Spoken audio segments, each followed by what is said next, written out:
এই 3 দিনে প্রায় 3000 কিলোমিটার সফর করছি এই পুরো জেরুজালেম এবং পুরো ফিলিস্তিন মিলে। কোন জায়গায় আমরা ফিলিস্তিনের কোনো পতাকা দেখিনি। সব জায়গায় রাস্তার মধ্যে ওরা দখল করছে। যে এই জিনিসটা বোঝানোর জন্য হার্ড করে বলেন না, সমস্যা আছে। আমরা কিছু বিধিনিষেধের কারণে অনেক কথা বলবো না, সবকিছু ফেসবুকে বলবেন না, সবকিছু আপনি অফ থাকেন, সমস্যা ফেস লাগাবেন আপনি। মসজিদে আকসা সম্পর্কে আমরা যেসব তথ্য আপনাদেরকে দিয়েছি, আমাদের উদ্দেশ্য ছিল দেশবাসী যাতে বিভ্রান্তি থেকে মুক্তি পায়। মসজিদুল আকসা নিরাপদ, আমরা নিয়মিত ঢুকতেছি, বের হচ্ছি, মুসল্লিরা নামাজ পড়তেছে, আসতেছে যাচ্ছে, কোনো অসুবিধা নেই। কখনোই এখানে হামলা হয়নি। যখন ফিলিস্তিনের 90% মানুষ আল আকসায় যেতে পারছে না, তখন তারা ইসরায়েলি ভিসা লাগিয়ে নিরাপত্তার সাথে হাজার হাজার কিলোমিটার ঘুরে বেড়াচ্ছে। 3 ভণ্ড সুন্নি নিজেদের কথায় নিজেরাই ধরা খেলেন এবং কঠিন ধুলাই দিলেন আমাদের জনপ্রিয় বক্তা জুবায়ের আহমদ তাসিফ। দর্শক মণ্ডলী, আজকের ভিডিওটি খুব ইন্টারেস্টিং, আপনার জীবনের শ্রেষ্ঠ একটি ভিডিও হবে ইনশাআল্লাহ। কারণ বর্তমান সোশ্যাল মিডিয়ায় এই বিষয়টা প্রচুর পরিমাণ ভাইরাল। কারণ তারা ফিলিস্তিন এবং গাজার ইস্যু নিয়ে তারা মিথ্যার পর মিথ্যা বলেই যাচ্ছে এবং তাদের কথায় আজকে নিজেরাই ধরা খেলেন। এবং জুবায়ের আহমদ তাসিফ তাদেরকে কি বললেন সেই বিষয়টা আজকের ভিডিওটি সম্পূর্ণ দেখাবো। তো চলুন আগে ইন্টারেস্টিং ভিডিওটি দেখি, তারপর বাকি কথা বলবো ইনশাআল্লাহ।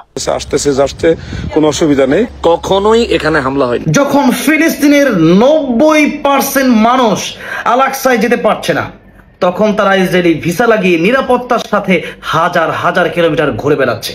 ফিলিস্তিনি ইস্যুতে সারা পৃথিবী যখন স্তব্ধ হয়ে গেছে, সারা পৃথিবীর মুসলিমদের হৃদয়ে যখন রক্তক্ষরণ হচ্ছে, তখন এই 3 নামধারী সুন্নি তারা আল আকসার সামনে গিয়ে কি হাসি মুখে হাস্যোজ্জ্বল চেহারা নিয়ে মানুষের সামনে বলছে সারা পৃথিবীর মানুষ যেন বিভ্রান্তি থেকে মুক্তি পায়। তার মানে সারা পৃথিবী মিথ্যা আর এই 3 সুন্নি সত্য। চিন্তা করা যায়, কল্পনা করা যায়, এত বড় দল নিয়ে তারা ইসরায়েলি ভিসা নিয়ে আল আকসার সামনে প্রবেশ করে হাস্যোজ্জ্বল চেহারা নিয়ে ফেসবুকে একের পর এক স্ট্যাটাস দিচ্ছে।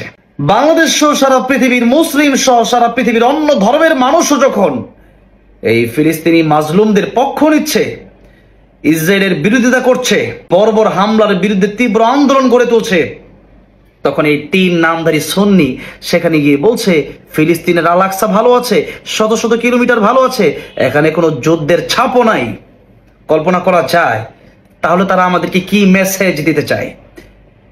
যখন ফিলিস্তিনের 90% মানুষ আল আকসায় যেতে পারছে না, তখন তারা ইসরায়েলি ভিসা লাগিয়ে নিরাপত্তার সাথে হাজার হাজার কিলোমিটার ঘুরে বেড়াচ্ছে। ইনডাইরেক্টলি ইসরায়েলের পক্ষ নিয়ে কথা বলছে, একের পর এক লাইভ দিচ্ছে, একের পর এক স্ট্যাটাস দিচ্ছে এবং আমাদেরকে বলছে ফিলিস্তিন ভালো আছে, আল আকসা ভালো আছে। আমার তো মনে হচ্ছে এটা একটা ইসরায়েলি এজেন্ডা বাস্তবায়ন হচ্ছে। আজকে ইসরায়েলের ভিসা নিয়ে একটি টুরিস্ট দেশ হিসাবে ইসরায়েলকে মানুষের সামনে তুলে ধরা হচ্ছে, একটি নিরাপদ দেশ হিসাবে ইসরায়েলকে মানুষের সামনে তুলে ধরা হচ্ছে, যেখানে লক্ষ লক্ষ মানুষ নিরাপত্তাহীনতায় ভুগছে, দিনের পর দিন লাশ পড়ছে, দিনের পর দিন মানুষ গুম হয়ে যাচ্ছে, বাড়িঘর ছাড়ছে, সেই জায়গাটাকে তারা বলছে নিরাপদ। কল্পনা করা যায় এতগুলো লোক তারা সেখানে গিয়েছে, তাদের অর্থনৈতিক সাপোর্ট এবং এত নিরাপত্তা তাদেরকে কে দিল? আমরা বাংলাদেশের প্রধান উপদেষ্টা ডক্টর ইউনূস স্যার সহ বাংলাদেশের নিরাপত্তা বাহিনীকে বলবো, এয়ারপোর্ট নামার সাথে সাথে তাদেরকে গ্রেফতার করুন, জিজ্ঞাসাবাদ করুন, এরা কারা আপনারা চেনেন? এরা হচ্ছে সেই সমস্ত লোক যারা আওয়ামী লীগ থাকতে দৈনিক ওয়াজ মাহফিলে গিয়ে আওয়ামী লীগের দালালি করেছে এবং বর্তমানেও 360 ডিগ্রি সেলসিয়াসে তারা তাদের চাকা ঘুরিয়ে ফেলেছে। আপনারা অবশ্যই ইউটিউব ফেসবুকে সার্চ দিলেই পাবেন। আমাদের হৃদয় রক্তক্ষরণ হচ্ছে, ঠিক সেই সময় তারা ফিলিস্তিন গিয়ে হাস্যোজ্জ্বল চেহারা নিয়ে মানুষের সামনে সুসংবাদ দেওয়ার চেষ্টা করছে এবং আমাদের হৃদয়কে তারা ক্ষত বিক্ষত করে দিয়েছে। জিজ্ঞাসাবাদ করুন, গ্রেফতার করুন, যাই হোক দর্শক মন্ডলী, 3 সুন্নি বক্তাকে নিয়ে জুবায়ের আহমেদ যে কথাগুলো বললেন, দর্শক মন্ডলী আপনার কাছে কার কথাগুলো এবং কার বিষয়গুলো যুক্তিযুক্ত মনে হয়েছে? তারা নাকি 200-300 মাইলের ভিতরে কোনো হতাহতের কোনো চিহ্ন দেখতে পারে নাই, এবং আরেকটা কথা বলেছে তারা নাকি কখনোই দেখেনি যে ফিলিস্তিনে হামলা হয়েছে। এদিকে আমরা সকলে, পৃথিবীর মানুষ সকলে জানে গাজা ফিলিস্তিনে হামলা হচ্ছে, তাদের চোখে নাকি এটা পড়েই নাই। যাই হোক দর্শক, আজকের ভিডিওটি নিয়ে আপনার মন্তব্য কমেন্ট করতে ভুলবেন না, ভিডিওটি শেয়ার করে অন্যদেরকে দেখার সুযোগ করে দেবেন। সম্পূর্ণ ভিডিওটি কন্টিনিউ করার জন্য আপনাকে অসংখ্য ধন্যবাদ। তো সবাই ভালো থাকবেন, সুস্থ থাকবেন।